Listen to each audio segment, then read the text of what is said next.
Halo teman-teman, pada video ini kita akan belajar tentang struktur perekonomian Indonesia.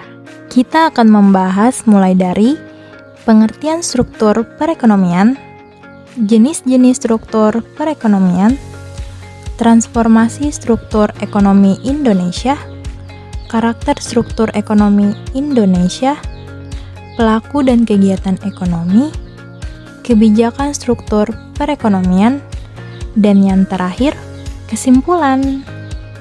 Struktur perekonomian itu ibarat peta yang menunjukkan seberapa besar peran setiap sektor, seperti sektor pertanian, industri, dan jasa dalam membentuk produk domestik bruto atau PDB, serta penyerapan tenaga kerja.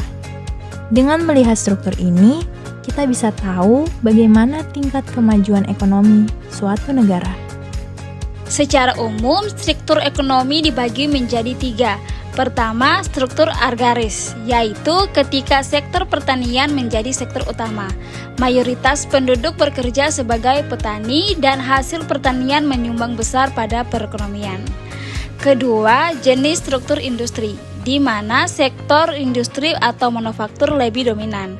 Negara dengan struktur ini biasanya punya banyak pabrik dan produk industrinya berperan besar terhadap pertumbuhan ekonomi.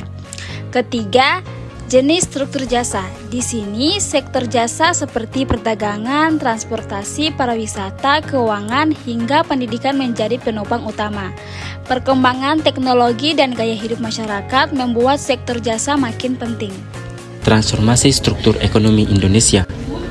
Dulu, Indonesia memiliki struktur agraris.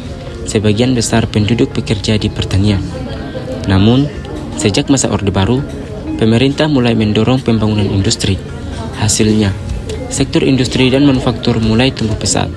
Saat ini, Indonesia mengalami pergeseran lagi. Sektor jasa semakin besar perannya, terutama perdagangan, transportasi, pariwisata, dan ekonomi digital. Ini menunjukkan bahwa struktur ekonomi Indonesia terus berkembang dari agraris menuju industri dan kini ke arah jasa.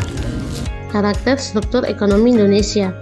Meskipun begitu, struktur ekonomi Indonesia memiliki karakter yang unik. Banyak tenaga kerja masih bekerja di sektor pertanian, tetapi kontribusinya terhadap PDB relatif kecil.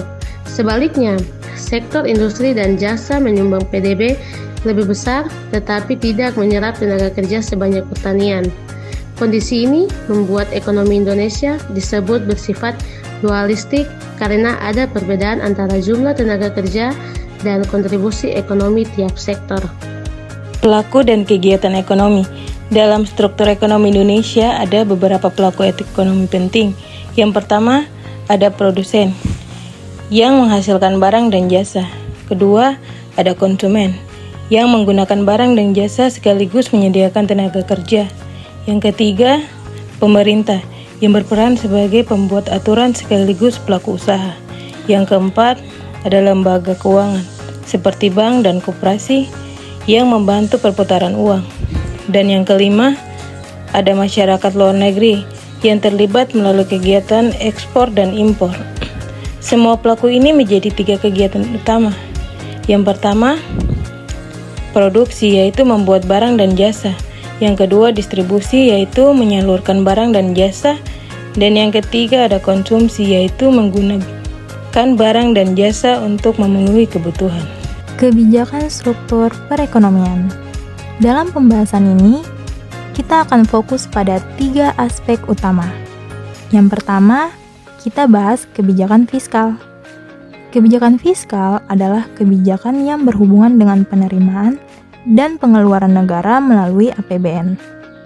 Tujuannya adalah untuk menjaga keseimbangan ekonomi, menciptakan pemerataan, dan mendorong pertumbuhan. Kedua, kebijakan moneter. Kebijakan moneter adalah kebijakan yang dilakukan Bank Sentral, yaitu Bank Indonesia, untuk mengatur jumlah uang beredar dan tingkat suku bunga. Tujuannya adalah menjaga stabilitas nilai rupiah dan mengendalikan inflasi.